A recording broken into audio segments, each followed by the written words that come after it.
Breaking news చూస్తున్న ఎమ్మెల్యేల అనర్హతపైన నేడు స్పీకర్ విచారణ జరగనుంది. స్టేషన్ గన్పూర్ ఎమ్మెల్యే కడియం శ్రీహరి పిటిషన్పై స్పీకర్ విచారించనున్నారు. పార్టీ ఫిరాయింపు ఆరోపణలపైన కడియం శ్రీహరిపై బీఆర్ఎస్ ఎమ్మెల్యే వివేకానంద కేసు వేశారు. దీంతో కడియం శ్రీహరికి స్పీకర్ గడ్డం ప్రసాద్ కుమార్ మరోసారి నోటీసులు జారీ చేశారు. ఇవాళ ఉదయం 11 గంటలకు విచారణకు హాజరు కావాల్సిందిగా ఆదేశాలు జారీ చేశారు. కడియం శ్రీహరితో పాటు వివేకానందను క్రాస్ ఎగ్జామినేషన్ చేయనున్నారు కడియం తరపు న్యాయవాదులు.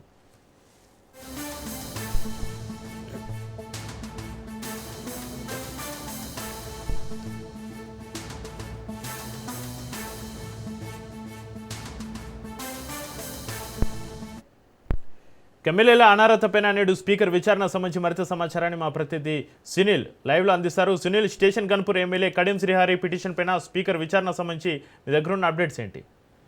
Good morning Chakri. మొత్తం మీద తెలంగాణ రాష్ట్ర వ్యాప్తంగా రాజకీయ దుమారం రేపుతున్నటువంటి ఎమ్మెల్యేల అనర్హతకు సంబంధించిన విషయంపై ఈరోజు స్పీకర్ కార్యాలయంలో కొన్ని కీలకమైనటువంటి రెండు విషయాలు కూడా ఉన్నాయని చెప్పవచ్చు. ఇందులో ప్రధానంగా జగిత్యాల ఎమ్మెల్యే సంజయ్ సంబంధించినటువంటి పిటిషన్పై కూడా స్పీకర్ ఈరోజు తీర్పు ప్రకటించున్నారు. దీంతో పాటు స్టేషన్ గన్పూర్ ఎమ్మెల్యేగా ఉన్నటువంటి కడియం శ్రీహరికి ఇప్పటికే స్పీకర్ నోటీసులు సర్వ్ చేశారు. ఈరోజు ఉదయం 11 గంటలకు స్పీకర్ కార్యాలయం ముందు విచారణకు హాజరు కావాలంటూ కూడా కడియం శ్రీహరికి స్పీకర్ నోటీసులు సర్వ్ చేశారు.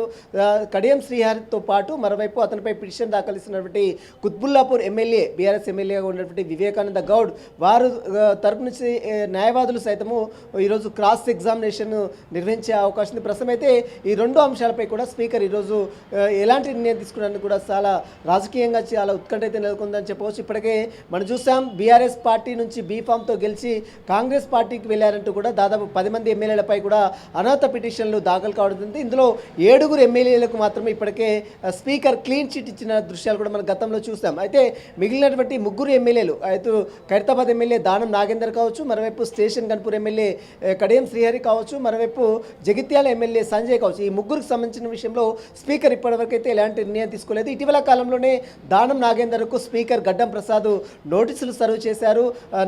దానం నాగేందర్ తాను ఇంకా బీఆర్ఎస్ పార్టీలో ఉన్నాను, ఫామ్ నుంచి బీఆర్ఎస్ పార్టీ తనను సస్పెండ్ చేసినట్టు కూడా ఎక్కడ కూడా నాకు నోటీసులు ఇవ్వలేదంటూ కూడా దానం నాగేందర్ ఒక అఫిడవిట్ ద్వారా స్పీకర్ దృష్టికి తీసుకెళ్తుంది. కానీ మన గతంలో చూసాం, దానం నాగేందర్ బీఫామ్తో ఎమ్మెల్యే గెలిచిన తర్వాత అటు బీఆర్ఎస్ బీఫామ్తో ఎమ్మెల్యేలు గెలిచి ఆ తర్వాత కాంగ్రెస్ పార్టీలో వెళ్ళాడు. ఆ తర్వాత ఎంపీగా సికింద్రాబాద్ ఎంపీగా కాంగ్రెస్ పార్టీ నుంచి అటు పోటీ చేస్తున్నటువంటి పరిస్థితి మనం గతంలో చూస్తాం. కానీ ఇంకా తాను బీఆర్ఎస్ పార్టీలో ఉన్నట్లు ఒక అఫిడవిట్ రూపంలో స్పీకర్ దృష్టికి తీసుకురావడం పట్ల రాజకీయంగా మాత్రం దుమారం రేపుతుంది. దీంతో పాటు కడియం శ్రీహరి విషయానికి వస్తే అతను తన కూతురుకి ఎంపీ టికెట్ ఇచ్చారు. కడియం కావ్య కాంగ్రెస్ పార్టీ ఎంపీగా పోటీ చేసింది. ఇప్పుడు ఆ ఎంపీగా గెలిపోయిన తర్వాత అనేక సభల్లో సమావేశంలో కూడా కడియం శ్రీహరి నేరుగా ప్రత్యక్షంగా పార్టిసిపేట్ చేసిన దృశ్యాలు కూడా గతంలో మనం చూసాం. అయితే ఇటీవల కాలంలో స్పీకర్ సంబంధించిన విషయంలో తను ఎక్కడ కూడా బీఆర్ఎస్ పార్టీలో జాయిన్ కాలేదు. అదేవిధంగా బీఆర్ఎస్ పార్టీ తనను సస్పెండ్ చేసినట్టు కూడా ఎక్కడ నోటీసులు ఇవ్వలేదంటూ కూడా ఇటీవల కాలంలో కడియం శ్రీహరి కూడా అదే విషయాలు పొందుపరిచిన పరిస్థితి. అదే సంజయ్ కూడా కేవలం ముఖ్యమంత్రిని వ్యక్తిగత హోదాలో మాత్రమే తాను కలిశాను, ఎక్కడ కూడా బీఆర్ఎస్ పార్టీలో తాను జాయిన్ కాలేదంటూ కూడా జగిత్యాల ఎమ్మెల్యే సంజయ్ కూడా చెప్తున్న పరిస్థితి. ఈ 3 సంబంధించిన విషయంలో స్పీకర్ ఇప్పుడు ఎలాంటి నిర్ణయం తీసుకుంటారని కూడా చూడాల్సి చెప్పవచ్చు. గతంలోనే సంజయ్కి సంబంధించిన అటు క్రాస్ ఎగ్జామినేషన్ కూడా కంప్లీట్ కావడం.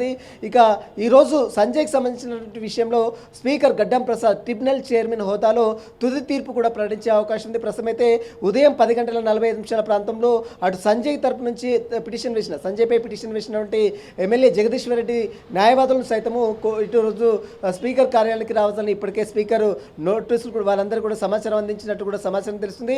ఇక సంజయ్ తీర్పు తర్వాత ఉదయం 11 గంటలకు అటు కడియం శ్రీహరికి సంబంధించినటువంటి పిటిషన్పై క్రాస్ ఎగ్జామినేషన్ కూడా ఈరోజు నిర్వహించే అవకాశం ఉంది. మొత్తం మీద తెలంగాణ రాష్ట్ర వ్యాప్తంగా మాత్రము ఈ యొక్క ఎమ్మెల్యేల అనర్హతకు సంబంధించిన విషయంలో రాజకీయ దుమారం చెప్తుంది. ఇప్పటికే దేశ సర్వోన్నత న్యాయస్థానం సుప్రీంకోర్టు సైతం స్పీకర్ తీరుపై గడ్డం ప్రసాద్పై తీవ్ర ఆగ్రహం కూడా గతంలో వ్యక్తం చేసింది.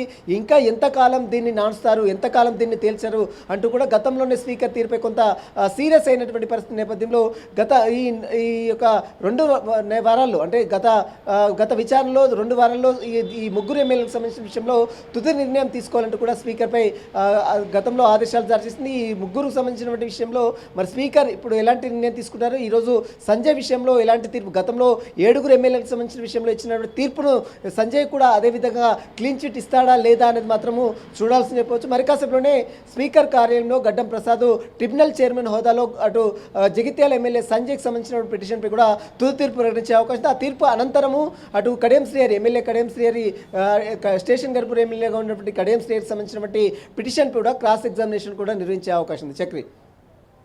రైట్, థ్యాంక్ యూ సిని.